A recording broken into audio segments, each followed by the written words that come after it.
हरि अनंत हरि कथा अनंता। प्रभु श्री राम के अनगिनत रूप हैं और उनकी कथाएं अनगिनत हैं और उसी तरह से उनके भक्ति के रूप भी अनगिनत हैं। उसी में से एक संगीत है। हमारे साथ मशहूर लोक गायिका मालिनी अवस्थी जी हैं। मालिनी जी, बहुत बहुत स्वागत रिपब्लिक भारत पर आपका।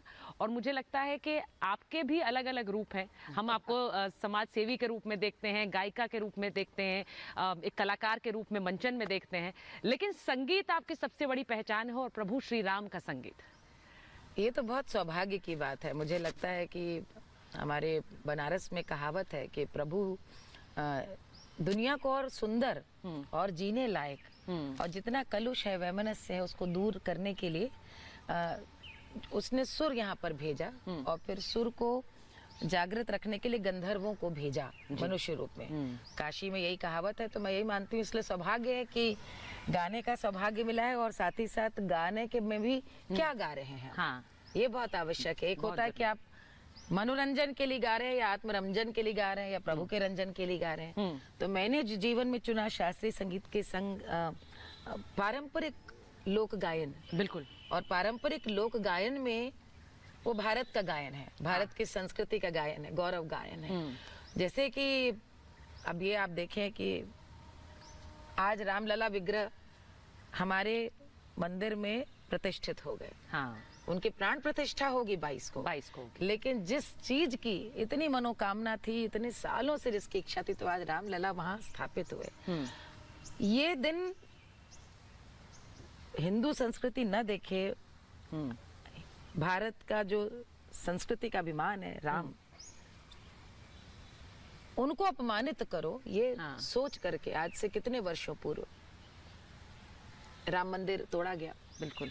और राम मंदिर तोड़ा गया तो सिर्फ राम मंदिर ही नहीं तोड़ा गया, वो भारत की अस्मिता पर प्रहार था। तो हमारी दादियों ने क्या किया, उन्होंने कहा अच्छा तोड़ो, कितने मंदिर तोड़ोगे, हम हर घर में राम को बैठाएंगे। तो हर शिशु के जन्म में राम का सोहर, बधाई, हर बरुआ के जनेऊ हुआ तो राम का जनेऊ गा रहे हैं, विवाह हुआ तो राम का सेहरा है, राम की हल्दी है, राम की लगन है, सुहाग है तो सीता का सुहाग है, कन्यादान करने वाले पिता को ही जनक कहा जाता है, और सहबाला कोई हुआ तो लक्ष्मण हुआ, माता पिता जो हैं, सास ससुर हैं तो सास हमेशा परछन उतारने वाली कौशल्या, बिल्कुल, और ससुर दशरथ। तो ये एक जो परिवार की परिकल्पना, ये एक आदर्श दंपत्ति, भारत का जो प्राण युगल, वो भी राम सिया, ये हमारी दादियों पुरखिनों ने, जिन्हें तथाकथित लोग कहते थे कि वे पढ़ी लिखी नहीं थी, वो इतनी सुसंस्कृत।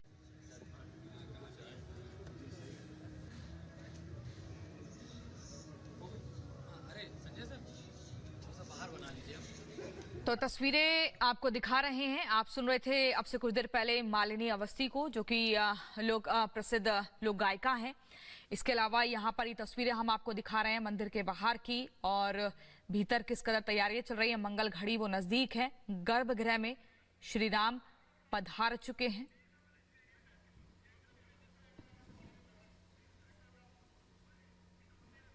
तस्वीरें मीनाक्षी लगातार ये सामने आ रही हैं। अब से कुछ देर पहले हम ये दिखा रहे थे कि मंदिर के ऊपर लाइटिंग कैसे की जा रही है, क्योंकि रात में वो दृश्य बेहद सुंदर दिखने जा रहा है। और ये वही तस्वीरें फिर से आप अपने टीवी स्क्रीन पर देख रहे हैं है कि आपके भी अलग अलग रूप हैं। हम आपको समाज सेवी के रूप में देखते हैं, गायिका के रूप में देखते हैं, एक कलाकार के रूप में मंचन में देखते हैं, लेकिन संगीत आपकी सबसे बड़ी पहचान है और प्रभु श्री राम का संगीत। ये तो बहुत सौभाग्य की बात है। मुझे लगता है कि हमारे बनारस में कहावत है कि प्रभु दुनिया को और सुंदर और जीने लायक और जितना कलुष है वैमनस्य है उसको दूर करने के लिए उसने सुर यहाँ पर भेजा और फिर सुर को जागृत रखने के लिए गंधर्वों को भेजा मनुष्य रूप में। काशी में यही कहावत है, तो मैं यही मानती हूँ। इसलिए सौभाग्य है कि गाने का सौभाग्य मिला है और साथ ही साथ गाने के में भी क्या गा रहे हैं। हाँ, ये बहुत आवश्यक है। एक होता है कि आप मनोरंजन के लिए गा रहे हैं या आत्मरंजन के लिए गा रहे हैं या प्रभु के रंजन के लिए गा रहे हैं। तो मैंने जो जीवन में चुना शास्त्रीय संगीत के संग पारंपरिक लोक गायन। बिल्कुल। और पारंपरिक लोक गायन में वो भारत का गायन है, भारत की संस्कृति का गायन है, गौरव गायन है। जैसे कि अब ये आप देखें कि आज रामलला विग्रह हमारे मंदिर में प्रतिष्ठित हो गए। हाँ, उनकी प्राण प्रतिष्ठा होगी 22 को, 22 को होगी। लेकिन जिस चीज की इतनी मनोकामना थी, इतने सालों से जिसकी इच्छा थी, तो आज रामलला वहां स्थापित हुए। ये दिन हिंदू संस्कृति न देखे, भारत का जो संस्कृति का अभिमान है राम, उनको अपमानित करो, ये सोच करके आज से कितने वर्षों पूर्व राम मंदिर तोड़ा गया। बिल्कुल। और राम मंदिर तोड़ा गया तो सिर्फ राम मंदिर ही नहीं तोड़ा गया, वो भारत की अस्मिता पर प्रहार था। तो हमारी दादियों ने क्या किया, उन्होंने कहा अच्छा तोड़ो, कितने मंदिर तोड़ोगे, हम हर घर में राम को बैठाएंगे। तो हर शिशु के जन्म में राम का सोहर, बधाई, हर बरुआ के जनेऊ हुआ तो राम का जनेऊ गा रहे हैं, विवाह हुआ तो राम का सेहरा है, राम की हल्दी है, राम की लगन है, सुहाग है तो सीता का सुहाग है, कन्यादान करने वाले पिता को ही जनक कहा जाता है, और सहबाला कोई हुआ तो लक्ष्मण हुआ, माता पिता जो हैं, सास ससुर हैं तो सास हमेशा परछन उतारने वाली कौशल्या, बिल्कुल, और ससुर दशरथ। तो ये एक जो परिवार की परिकल्पना, ये एक आदर्श दंपत्ति, भारत का जो प्राण युगल, वो भी रामसिया, ये हमारी दादियों पुरखिनों ने, जिन्हें तथाकथित लोग कहते थे कि वे पढ़ी लिखी नहीं थी, वो इतनी सुसंस्कृत थी कि उन्होंने उस समय की अनिवार्यता को समझा कि भारत की आत्मा में राम है, तो लोक संस्कृति, लोक कथाओं, लोक गाथाओं के बहाने राम को हमारे भीतर बैठा दिया। तो इसलिए मैं जो गाती हूँ, राम की बधाई, राम के जन्म के अनगिनत गीत हैं, और गाते हुए उसमें इतने सुंदर वर्णन है सुचरिता की, ऐसा लगता है जैसे वास्तव में अभी राम प्रकट हुए। जैसे अरे अनेक गाने हैं, जैसे अवध माँ बाजे सखी आज बधैया, अवध माँ बाजे सखी आज बधैया, अवध माँ बाजे सखी आज बधैया, राम लला के दर्शन करी के, अरे घरी घरी बाजे बधैया, अवध माँ बाजे सखी आज बधैया, अवध माँ बाजे सखी आज बधैया। अब ये देखिए कि आज तो वास्तव में अवध में बधैया बाज रही है, लेकिन जब ऐसा कुछ नहीं था, जब हम पर भी एक कह लीजिए शासन था, दूसरों का, हम स्वाधीन भी नहीं थे, ऐसे में अपने राम को जीवंत रखना, ये काम हमारे पूर्वजों ने किया। राम कथा कहकर, राम के गीत गा करके, और उन गीतों में जो वर्णन जिस प्रकार से है, वो आप यदि गीत सुने, जैसे एक गाना मिलता है, राजा दशरथ के घरवा आज जन्मे ललनवा, राजा दशरथ जी के घरवा आज जन्मे ललनवा। अब इसमें रानी कौशल्या पल न झुलावे, जुग जुग जीवे ललनवा, आज जन्मे ललनवा, राजा दशरथ जी के घरवा आज जन्मे ललनवा। अब इसमें खास बात क्या है कि पिता हैं दशरथ, माँ कौशल्या, इनके हर्ष की तो कोई सीमा नहीं, लेकिन समाज में सभी शामिल हैं। तो दाई जिन्होंने प्रसव कराया, नाउन है, जिनका अधिकार है राम को भाई देखने का, तो वो भी कितने अधिकार से सुख में शामिल हो रही। देखिए, झगड़े नाउनिया बिगड़े नौनिया, मांगे अरे सोने का हरवा, आज जन्मे ललनवा। ये दशरथ लाओ, आज बधाई लाओ, लड़के का जन्म हुआ है, राम तुम्हारे जन्मे, सोने का हार लाओ।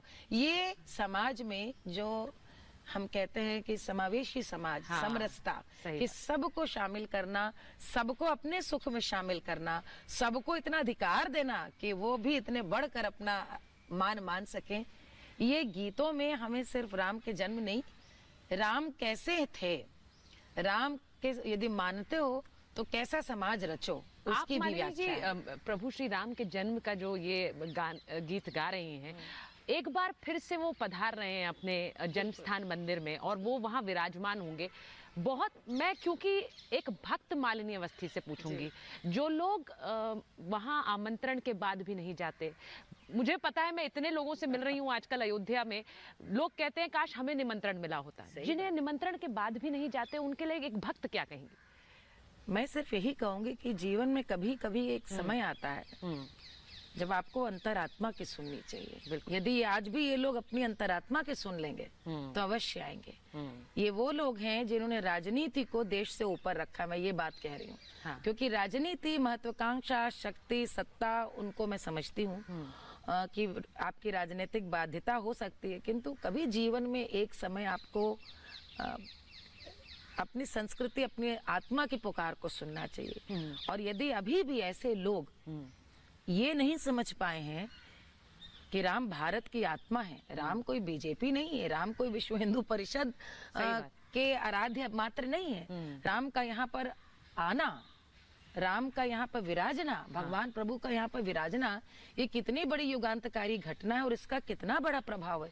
यदि वो देखने की दृष्टि प्रभु ने आपको नहीं दी है तो आप अभागे हैं। मैं अभी भी देख रही हूँ, विघ्न संतोषी तो संसार में सदैव रहे हैं, तो मैं अभी भी देख रही हूँ कि वो लोग अभी भी वीडियो डाल रहे हैं कि क्या हो जाएगा मंदिर बनने से, क्या हो जाएगा जो राम आएंगे। तो मुझे लगता है ये वो हैं जिन्होंने शायद अपने पूर्वजों का भी सम्मान नहीं किया। राम हमारे पूर्वज हैं, राम हमारी आत्मा है। आप बताइए, आज हम आपसे पूछें इस टीवी शो को देखने वाले घर के कितने लोगों से, इस संसार में बड़ा सा बड़ा आदमी आया, सुचरिता, बड़ा सा बड़ा शक्तिशाली, कि इसका नाम कौन याद रखता है? यदि उसके कोई राजनीतिक दल न याद रखा है, कौन याद रखता है? सही बात।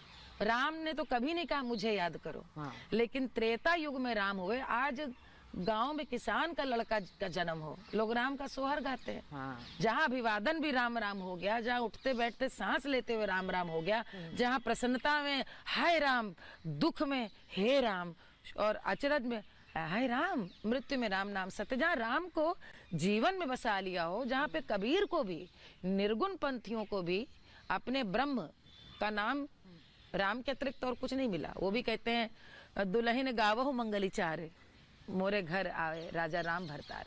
तो ऐसे राम यदि अयोध्या में विराज रहे हैं, वो प्रतिष्ठित हो रहे हैं, ये भारत के आत्मसम्मान की वापसी है। ये भारत के एक दमित, तड़ित, अपमानित मान सम्मान की प्रतिष्ठा है।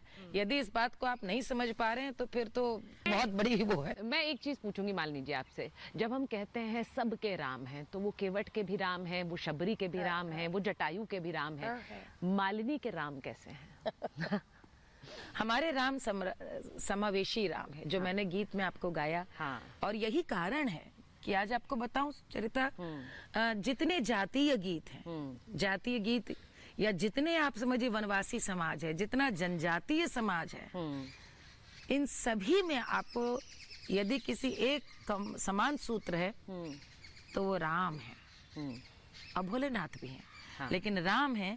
ये भगवान राम के जीवन चरित्र के गीत आपको सबसे ज्यादा उन समाज में गाए जाते मिलते हैं। कारण क्या है कि उन्होंने अपनाया। और उस समय में आप समझती हूँ, आज जरा सा किसी के पास नाम, शोहरत, प्रतिष्ठा होती, वो 10 गनर, 5 गाड़ी, 4 एस्कॉर्ट लेके चलता है। वो राजा थे उस समय, प्रतापी रघुवंशी राम, और राज तिलक सिंहासन बना हुआ, और चले जाते हैं वन को।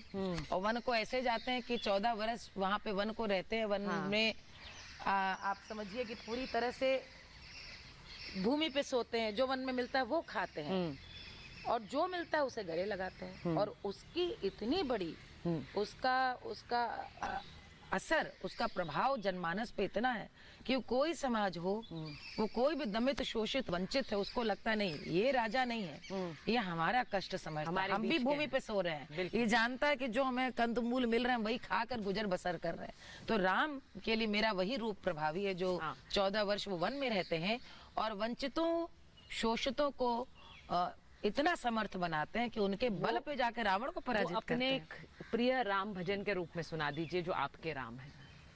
एक गीत है जो बहुत सुंदर, मैंने आपके रिकॉर्ड भी किया है वो जी। जय हो राम तुम्हारी जय हो।